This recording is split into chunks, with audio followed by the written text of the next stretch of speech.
या देवी सर्वभूतेषु शक्तिरूपेण संस्थिता नमस्तस्यै नमस्तस्यै नमस्तस्यै नमो नमः।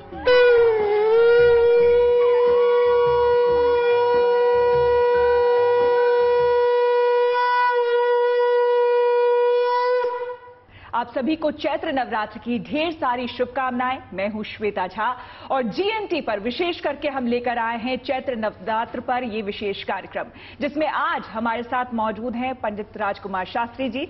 पंडित जी, आपका बहुत बहुत स्वागत है हमारे स्टूडियो में आने का। और विशेषकर आपको बता दें कि इसका प्रायोजन ही इस कार्यक्रम का ये है कि वो लोग जो चैत्र नवरात्र में मां दुर्गा को प्रसन्न करना चाहते हैं, जो चाहते हैं उनके घर में सुख संपदा धन दौलत की वृद्धि हो, उन सभी के लिए हम विशेष करके यहाँ पूजा करेंगे, ताकि घर बैठे जब इस बार चैत्र नवरात्र में वो पूजा करें तो कोई भी विधि, कोई भी विधान, कोई भी मुहूर्त उनसे छूटे ना। हम जाने कि इस बार चैत्र नवरात्र कैसे आपके लिए है खास।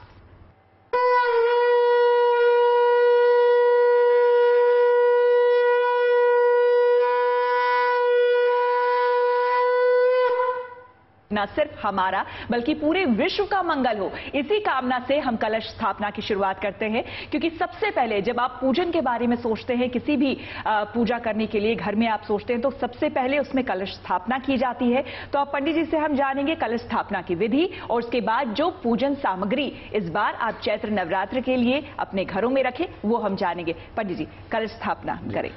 देखिए, सबसे पहले श्वेता जी मैं आपको बताऊं कि कलश है क्या जी। वास्तव में इस कलश में भगवान वरुण देवता का पूजन किया जाता है और इसमें सारे तीर्थों का आवाहन किया जाता है। तो सबसे पहले मैं आपको बतलाता हूं कि कलश स्थापना कैसे करना चाहिए जी।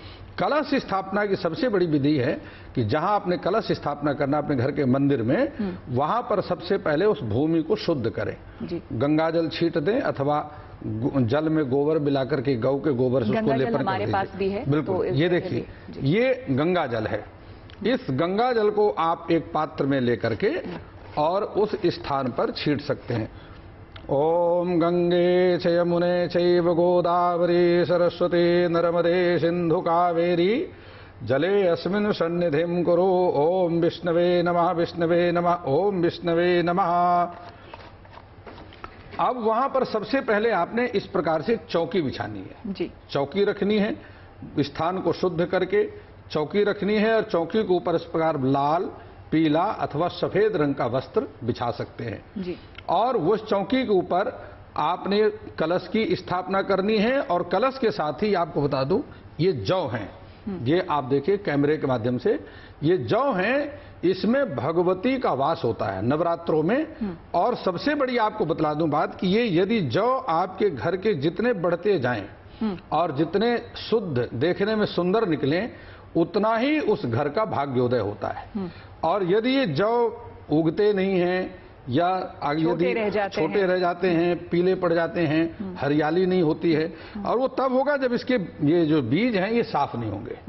इसको पवित्रता पूर्वक ये मान करके शक्ति का वास है इसमें, शुद्धता पवित्रता पूर्वक और इसको शुद्ध भावना से श्रद्धा भक्ति के द्वारा इसको रोपण करना चाहिए, बीजना चाहिए। तो ये जो है मुझे लगता है कि हर घर में जौ जो है वो ये धुले हुए जौ हैं, धुले हुए जौ है। और इसमें मिट्टी पहले अंदर में डाली जाती है। हाँ। मिट्टी डालने के बाद इसमें ये जौ लगाया जाता है और उसके बाद रोज जो है जब आप पूजा करने के लिए बैठते हैं तो रोज इसमें हल्का पानी का छिड़काव करते हैं। थोड़ा सा पानी और दूध का आप छिड़काव करते हैं और इसे ठीक कलश के बगल में ही रखा जाता है जब आप पूजा करते हैं। तो चूंकि हमने यहाँ देखिए चौकी भी लगा दी है और सबसे पहले कहते हैं कि किसी भी भगवान की आराधना या पूजा करने से पहले हम श्री गणेश और लक्ष्मी जी की आराधना करते हैं। तो सबसे पहले अब हम यहाँ पर उनकी स्थापना कर देते हैं। लक्ष्मी गणेश जी जी, बिल्कुल ठीक है। ओम सुमुखस्य गदन्तश्च कपिलो गजकर्णकः लंबोदरश्च विकटो विघ्ननाशो विनायकः मनोज्योतिर्जुषतामाजस्य बृहस्पतिर्यज्ञ इमां तनोत्वरिष्टग्वं समिमं दधातो विश्वे देवासिमादयन्ताम्।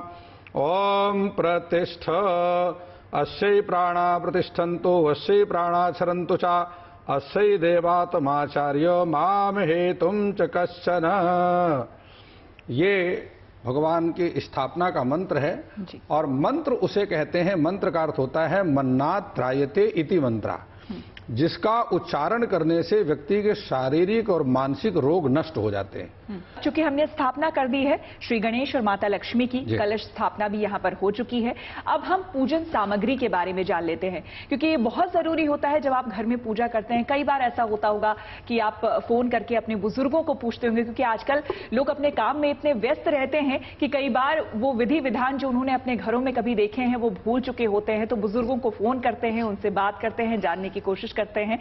तो आज हम विशेष करके यहाँ पर आचार्य जी से जानेंगे कि वो कौन सी चीजें हैं जो आपको इस पूजन में जरूरी हो। और सबसे ऊपर, जो कि अभी आपसे थोड़ी देर पहले मेरी बात हो रही थी, उन्होंने कहा कि देखिए, किसी भी वजह से अगर ये सामग्री आप नहीं जुटा पाए तो भी कोई बात नहीं है। सच्चे मन से अगर आप हाथ जोड़कर प्रभु का स्मरण कर ले तो आपकी सारी दुख बाधा जो है वैसे ही दूर हो जाएगी। देखिए श्वेता जी, सबसे पहले मैं आपको बतलाता हूं कि आपके पास में पूजन के लिए गंगा जल होना बहुत जरूरी है जी।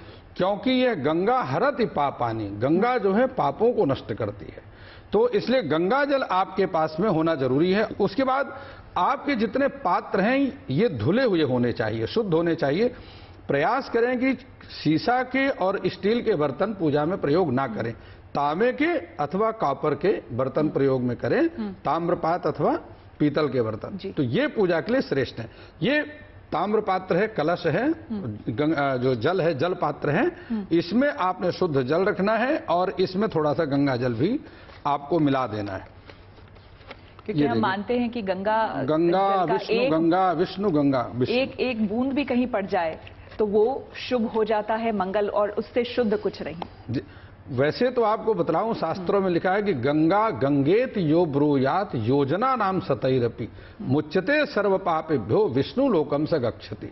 गंगा इस प्रकार से जो कभी गंगा गया ही नहीं है, अपने घर में 1000 किलोमीटर दूर बैठ करके भी यदि वह गंगा इस प्रकार से बोलता है तो उसके पाप यही नष्ट हो जाते हैं। गंगा का उच्चारण करने से पाप नष्ट हो जाते हैं। देखिए, मैं आपको बतलाता हूं कि ये रोली है, इसको कुमकुम भी कहते हैं, जो कि तिलक लगाने के देवा भूत्वा देवान यजेत, स्वयं देवता बनकर के देवता का पूजन करना चाहिए। इसलिए सबसे पहली महत्वपूर्ण है ये रोली, जिसको हम कुमकुम कहते हैं। इस कुमकुम का प्रयोग देवताओं की पूजा में किया जाता है और स्वयं अपने माथे पर भी इसको लगाया जाता है, क्योंकि रोली का प्रयोग आप चंदन के रूप में भी कर सकते हैं और पूजा के रूप में भी कर सकते हैं। यह हमारी आस्था को बढ़ाता है, हमारी धार्मिक भावनाओं को उत्पन्न करता है।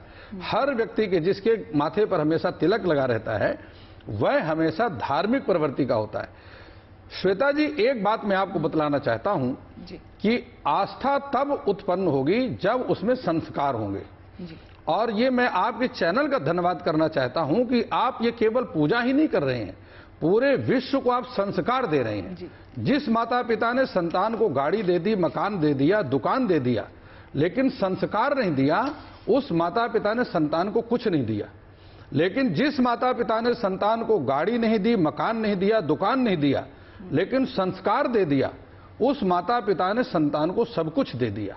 आप ये बहुत सुंदर काम कर रहे हैं, जो आरती कर रहे हैं भगवान का।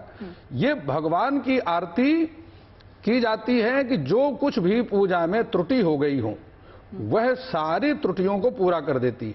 और सबसे बड़ी बात है कि आरती, आर्त का मतलब होता है दुख, जो हमारे जीवन के सारे दुखों को दूर कर दे उसको आरती कहते हैं।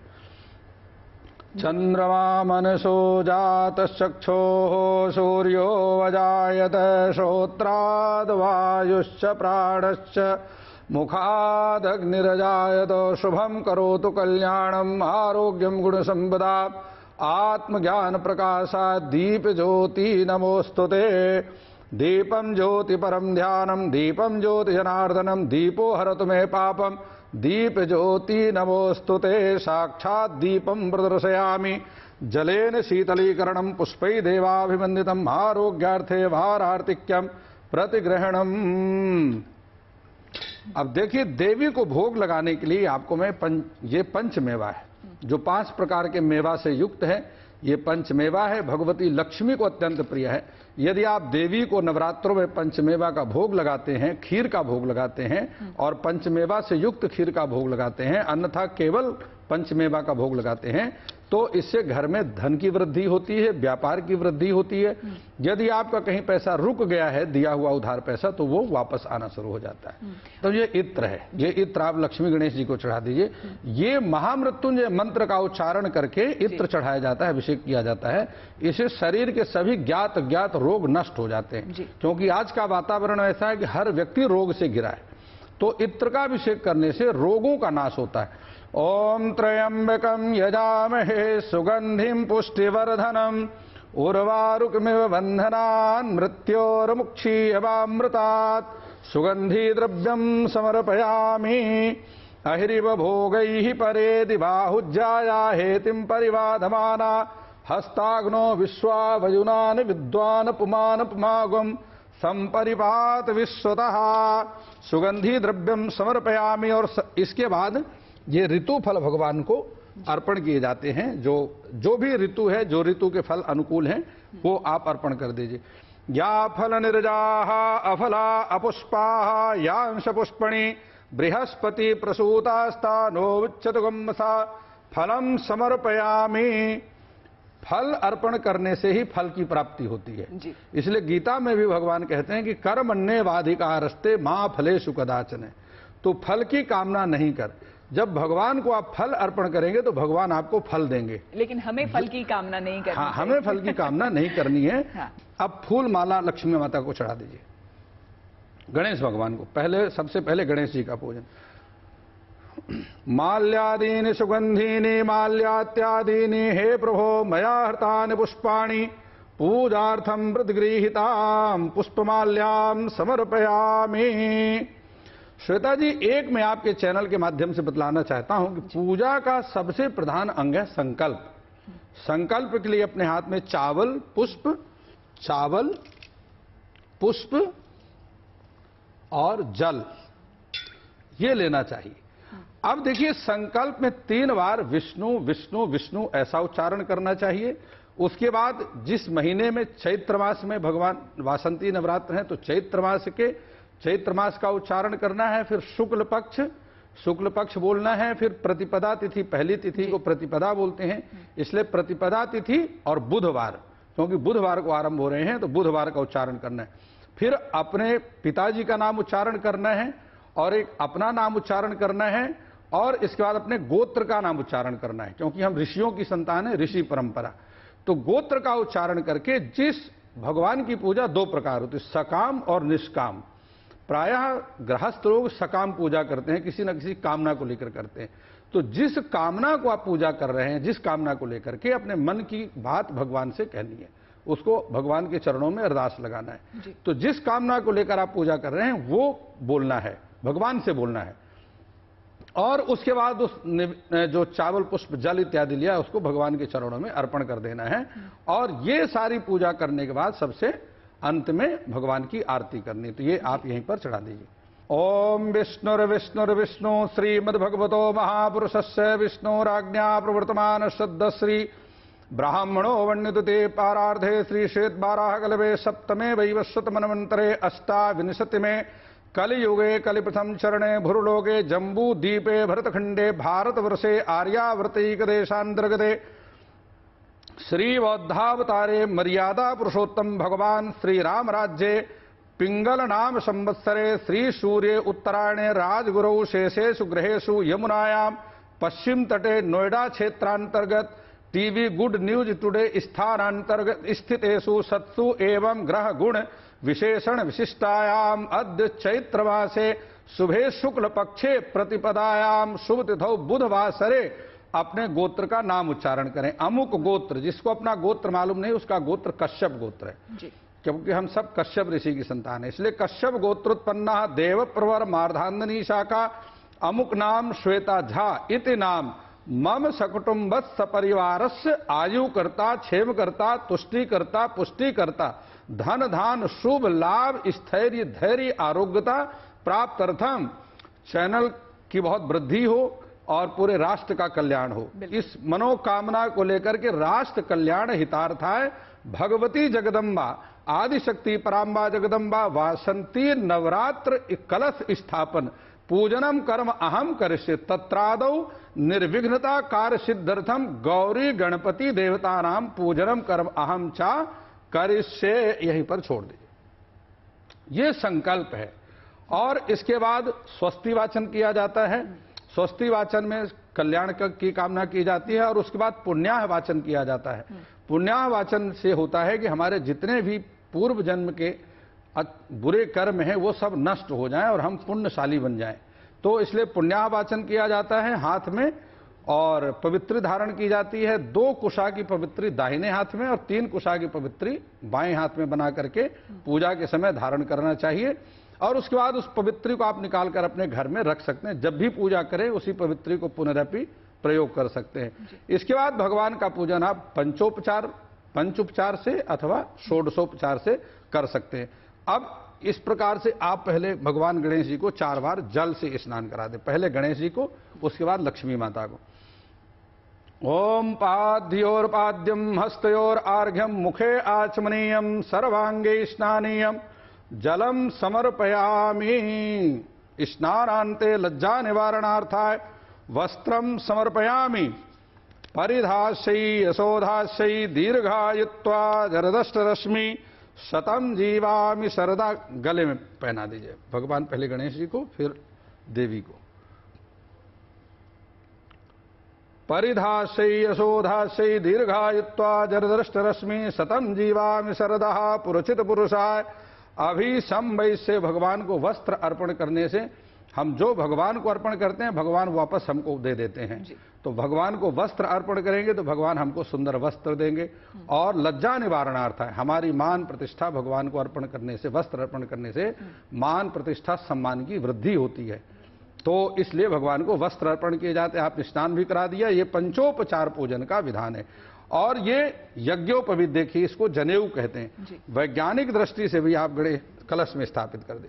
ओम यज्ञोपवीतम परवीत ओम नीलग्रीवाः सिद्धिकंठा सर्वाधा क्षमाचरा तेषां गुम सहस्त्रयोजने अवधनवान् तन्मसि। यज्ञोपवीतम परमं पवित्रं प्रजापतिर्यं सहजं पुरस्तात् आयुष्मग्रं प्रतिमं च शुभ्रं यज्ञोपवीतम बलमस्तु तेजः यज्ञोपवीतम समर्पयामि। वासु देखिए श्वेता जी, इसमें 9 धागे होते हैं जी। और 9 धागे में एक एक अलग अलग देवता होते हैं। इसमें 9 गांठें भी होती हैं, ये देखिए। और सबसे अंत में 3 गांठें होती हैं। इसमें ब्रह्मा, विष्णु और शिव का वास होता है।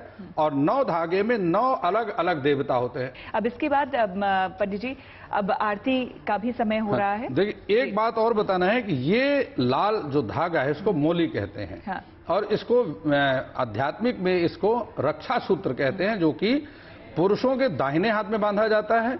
अविवाहित स्त्रियों के भी दाहिने हाथ में बांधते हैं। और जो विवाहित स्त्रियां हैं उनको अपने बाएं हाथ में बांधना चाहिए। इसको जो हमेशा बांध कर रखता है श्वेता जी, उसको कभी ब्लड प्रेशर नहीं हो सकता। ओम यज्ञोपवीतम परमं पवित्रं प्रजापतिर्यं सहजं पुरस्तात् आयुष्मग्रं प्रतिमं च शुभ्रं यज्ञोपवीतम बलमस्तु तेजः। ओम एन बध्यो बली राजा दानवेन्द्रो महाबला तेन त्वां प्रतिपघ्नामि रक्षे मांचल विनायकं गुरुं भानुं ब्रह्मा विष्णु महेश्वरान् सरस्वतीं प्रणम्यादौ सर्व कार्यार्थ सिद्धये। अब सबसे अंत में आरती की जाती है जी। और आरती के साथ ही पूजा की समाप्ति पुष्पांजलि की जाती है।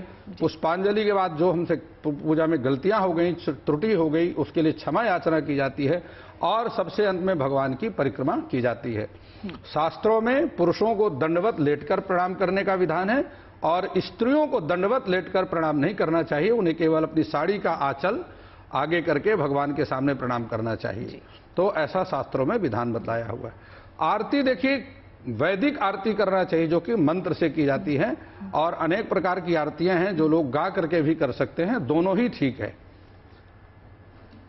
ओम जय अम्बे गौरी मैया जय श्यामा गौरी, तुमको निस दिन ध्यावत मैया जी को सदा मनावत हरि ब्रह्मा शिव जी। ओम जय अम्बे गौरी।